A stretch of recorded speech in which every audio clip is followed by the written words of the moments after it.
toujours à l'écoute d'ABK Matin avec Sidonie Fikak et Brigadier Massamba. À mes côtés, Didier Kwamo. Nous recevrons tout à l'heure le docteur Firmin Moutil, précisément au micro de Sidonie Fikak, dans la dernière ligne droite de l'émission. C'est le secrétaire national de la communication et presse du syndicat national des enseignants du supérieur, le SINES. Mais avant alors la rencontre de notre grand consultant, le docteur Yambé Timba, avec qui nous parlerons de choses et bien d'autres ce matin. Bonjour docteur. C'est moi qui vous remercie et qui remercie tous les auditeurs de ABK Radio pour leur soutien à votre média. Et ce matin avec vous, nous parlerons bien évidemment de la grève désamorcée des transporteurs routiers suite au refus persistant des pouvoirs publics d'ouvrir des négociations en vue de trouver des solutions aux problèmes rencontrés par les travailleurs des transporteurs routiers depuis bientôt 5 ans. La Confédération annonçait une grève qui serait normalement lancée le 19 octobre 2023 sur l'étendue du territoire national. Seulement, entre guillemets, la bombe a été désamorcée. Parlons de cela avant de revenir en fin de notre entretien pour parler de la conférence panafricaine dont le thème est synthèse critique des concepts de panafricanisme, camitisme et ancestralité africaine et l'urgence d'un hommage mondial à nos ancêtres. Revenons d'abord à la grève des transporteurs. Dr Yambé Timba, j'ai l'impression qu'en parlant de ça, vous êtes dans les transports. Je suis absolument dans les transports et lorsque les transporteurs veulent faire une grève ou annoncent une grève, c'est toujours délicat parce qu'il s'agit de solutions logistiques qui permettent à la fois aux biens et aux personnes de se déplacer d'un point à un autre dans nos villes, dans nos villages et sur tout le territoire national. Oui. Donc c'est quelque chose de critique à quoi il faut faire très attention et qui demande surtout une grosse anticipation de la part du gouvernement. Même si on n'a pas l'impression que de ce côté, on peut anticiper. Mais alors, comment comprendre qu'on en arrive toujours là, à devoir désamorcer des choses qui peuvent être prévues si gouverner, c'est prévoir? Parce que ce n'est pas la mission première de ceux qui sont au pouvoir. Leur mission n'est pas vraiment de gouverner, n'est pas vraiment de diriger le pays. Leur mission semble être autre chose. En tout cas, s'ils le faisaient, nous le verrions. C'est-à-dire que, mais quels sont les problèmes que posent les transporteurs? Peut-être que ce serait ça. Ça permettrait de mieux comprendre pourquoi est-ce que c'est une chose quand même incroyable qu'on ne comprend pas et qui se produit de façon aussi régulière. Donc, on ne devrait pas, dans le cadre actuel, se retrouver avec les mêmes problèmes que posent les transporteurs tous les jours. C'est la preuve qu'il y a quelque chose qui ne va pas. C'est la preuve qu'il y a des gens qui ne font pas du tout ce qu'ils doivent faire. Et la conséquence, c'est qu'on est toujours avec les mêmes histoires. Les problèmes des transporteurs aujourd'hui sont des problèmes qui peuvent se régler. Le premier et le plus important, ça a toujours été l'état des routes, les contrôles policiers, le nombre incalculable de papiers qu'il faut fournir lorsqu'on est transporteur, alors qu'on peut réduire, on peut gérer tout cela sous forme d'un guichet unique et malheureusement ça ne se fait pas. En réalité, c'est qu'on ne sent pas du tout, on ne voit pas du tout les ministères concernés s'occuper sérieusement de régler ces problèmes. D'abord, et puis de l'autre côté, les transporteurs menacent d'une grève et c'est le ministre de l'Intérieur qui les reçoit. C'est quoi cette affaire-là? Il y a un ministère des Transports, c'est son boulot. Et donc, si ça remonte au niveau du ministère de l'Intérieur, c'est qu'il y a un risque sérieux de sécurité nationale. Et s'il y a un risque sérieux de sécurité nationale, alors qu'on rappelle depuis des années qu'il faut régler ce problème parce que ça risque de participer non seulement à la déstabilisation du pays, mais également à la fragilisation du tissu social. Et en ce sens que ça participe si vous voulez, de la dynamique de fixation des prix de tous les produits sur le marché et de la facilitation des mouvements des biens et des personnes. Mais je ne sais pas en quelle langue il faut le dire. Il faut quand même que les gens se penchent sur ces questions-là et trouvent des solutions sérieuses. Oui, mais de brandir le fait de désamorcer une grève comme celle des transporteurs, je vais dire le brandir comme un trophée, est-ce que ça ne signifie pas que les autres secteurs, pour se faire entendre, devraient initier les mêmes actions que les transporteurs qui semblent malheureusement plus forts que les autres secteurs? Non, en réalité, on ne devrait pas en arriver là. C'est-à-dire que soit les gens sont là, ils dirigent et ils gèrent le pays, et donc on n'a pas besoin d'en arriver là.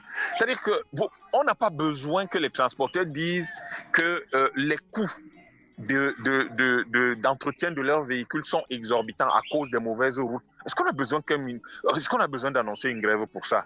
Mais les ministères en charge de ces choses sont censés faire les routes. Si les gens faisaient les routes, les transporteurs ne se plaindraient pas. Les gens qui sont censés, par exemple, organiser les contrôles routiers, mais s'ils faisaient correctement leur travail, les transporteurs ne se plaindraient pas. Parce qu'ils sauraient que voici comment il faut assurer la sécurité sur les routes, et ces gars le savent, tous. Voici comment il faut faire, voici comment il faut s'organiser, voilà comment il faut faire. Et ils devraient savoir que leur salaire, leurs avantages, leur belle vie là, ça vient du fait que les gens comme les transporteurs, par exemple, et d'autres, font leur travail au quotidien, un travail pénible en plus, pendant qu'eux, ils sont assis dans des bureaux climatisés, qui sont payés par les impôts de ces transporteurs et autres travailleurs. Donc, si les gens font leur boulot, il ne se passera rien. C'est-à-dire que les gens n'auront pas besoin de faire une grève, d'annoncer une grève. Les gens auront simplement besoin, parce que rien n'est parfait dans la vie, mais les gens pourront attirer leur attention sur quelque chose qui ne marche pas à un moment donné. Et comme ils seront dans un gouvernement qui est censé faire son travail, gouverner, eh ben non seulement eux-mêmes, leurs propres experts, anticiperont sur les problèmes sur lesquels les transporteurs pourraient attirer leur attention, mais en même temps, ils anticiperaient sur des réponses à tous les risques, à tous les problèmes qui sont soulevés. Quitte à s'entendre avec les transporteurs sur des problèmes, sur des calendriers de gestion, mais sur des simples problèmes de procédure, d'organisation, il ne devrait pas y avoir de problème. Les problèmes devraient être sur les infrastructures, parce que ça a un coût, parce que ça a un temps de conception et d'exécution, de construction. Mais ce n'est pas sur des problèmes de procédure. C'est-à-dire que vous ne pouvez pas avoir des problèmes de procédure, d'organisation, de comment il faut gérer, par exemple, tous les dossiers, la gestion des dossiers des transporteurs, comment il faut certifier, s'il faut attester ça, ça ne devrait pas être un problème. Vous avez un problème qui se pose, un problème de carburant, de prix du carburant, qui se pose depuis 40 ans. 40 ans. Depuis 1984, on a su techniquement, la Sonara l'a dit, vous pouvez retrouver le rapport, qu'il faut changer le cracker de la raffinerie de la Sonara depuis 1984. Ça aurait donc permis de pouvoir raffiner le pétrole du Cameroun et non pas d'importer le pétrole qu'on raffine alors que le Cameroun produit du pétrole. On n'a rien fait. On a traîné le problème pendant 40 ans. Aujourd'hui, les transporteurs sont étranglés par les prix du carburant. Mais attendez un peu, 40 ans pour régler un problème simple comme celui-là. Entre-temps, depuis presque 5 ou 7 ans ou 10 ans, on distribue 700 milliards tous les ans pour importer, aux marketeurs pour qu'ils importent du pétrole. Réhabiliter la Sonara coûte 1000 milliards. Pourquoi vous distribuez 700? Pourquoi vous distribuez 700 chaque année alors que ça vous coûterait à peine 1000 milliards? Même si ça vous coûtait 2000 milliards, pourquoi vous distribuez 700? Pourquoi vous faites ça? Alors qu'il suffit de réhabiliter et puis on a le pétrole sur place et on n'a pas besoin de distribuer des centaines de milliards à des types qui sont des marketeurs et qui font la plus-value sur la difficulté que les autres ont à travailler normalement. Voilà les problèmes. Qu'est-ce qui est compliqué à gérer dans ce que j'ai dit là? Rien de compliqué, vous mettez 2-3 gars au ministère chargés d'études, ils sont des chargés d'études, sont des conseillers techniques, sont des inspecteurs, sont les directeurs de ceci, mais ils font le boulot, c'est pour ça qu'ils sont là, ils sont payés tous les jours. Donc, ils doivent en réalité, le problème qu'on a, c'est qu'on ne fait pas le travail au quotidien, et c'est valable pour tous les secteurs. Hein. Et lorsqu'on réhabilite la Sonara et qu'on permet aux travailleurs, aux transporteurs par exemple, de travailler normalement, mais c'est ça qui permet d'avoir les ressources pour payer les enseignants normalement. Vous croyez que c'est amusant d'avoir un enseignant d'université qui gagne moins d'1 million de francs CFA? C'est sérieux? Non. Il y a quelque chose qui ne va pas. Vous pouvez pas, un type ne peut pas avoir un doctorat, il enseigne à l'université, il gagne moins d'argent qu'un gardien de la paix. C'est quoi l'histoire? C'est ça. C'est quel pays ça? Il y a quelque chose qui ne va pas. Donc, vous devez réhabiliter le tissu économique. Non, merci, c'est bon. Vous devez réhabiliter le tissu économique. Vous devez construire le pays parce qu'en le construisant, vous réglez les problèmes de tout le monde, en fait. C'est une approche systémique. C'est une approche structurelle. Ce n'est pas le bavardage des impôts, substitutions et des machins, là. C'est des choses simples. De quoi le peuple a besoin. Et pour donner au peuple ce dont il a besoin, il faut quoi? C'est tout. Le Cameroun devrait avoir honte. Si quand on recrute un enseignant d'université, on lui donne moins d'1 million, le Cameroun devrait avoir honte.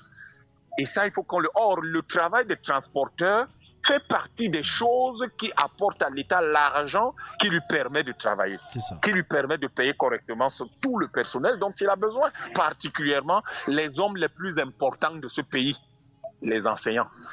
De toute façon, la décision a été suspendue, la décision de grève a été suspendue parce que le ministre de l'AT, Atanganji, a pris l'engagement de présenter l'ensemble des préoccupations au président de la République. Donc on attend encore de voir. Parce que le président n'est pas au courant. Le président a été élu hier. Il a été élu hier. C'est hier qu'on a élu le président. Ce type ne connaît pas le pays. Le président de la République connaît ce pays mieux que tout le monde. Qu'on arrête ça. Ce n'est pas... Attendez un peu, son sérieux. Le président gère ses problèmes depuis qu'il était Premier ministre. Et ça fait 40 ans qu'il est au pouvoir. Il connaît ses problèmes mieux que tout le monde. La difficulté, c'est qu'il a un ministre des Transports, il a un ministre des Travaux publics. Mais je ne sais pas si tous ceux qui sont passés dans ces ministères-là ont fait leur travail. Je vous ai dit que le fait que ce soit le ministre de l'administration territoriale qui s'en occupe, c'est grave. Ça veut dire que les autres n'ont pas pu faire leur boulot. C'est ça que ça veut dire. Le ministre de l'administration territoriale, c'est la sécurité nationale. Et n'oubliez pas que c'est lui le patron de la sécurité nationale au Cameroun. Donc si en plus, c'est lui qui doit s'occuper de ce genre de choses, ça veut dire que ça a dépassé tous les autres. Alors les gens doivent démissionner.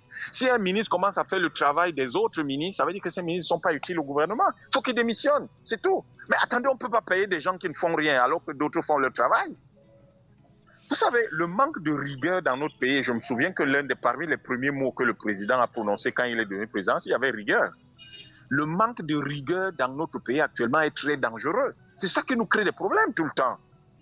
Le président connaît ses problèmes mieux que tout le monde, mieux que les transporteurs, même puisqu'il y a des aspects même du transport qui sont liés à d'autres considérations que ces gens-là ne maîtrisent même pas eux-mêmes.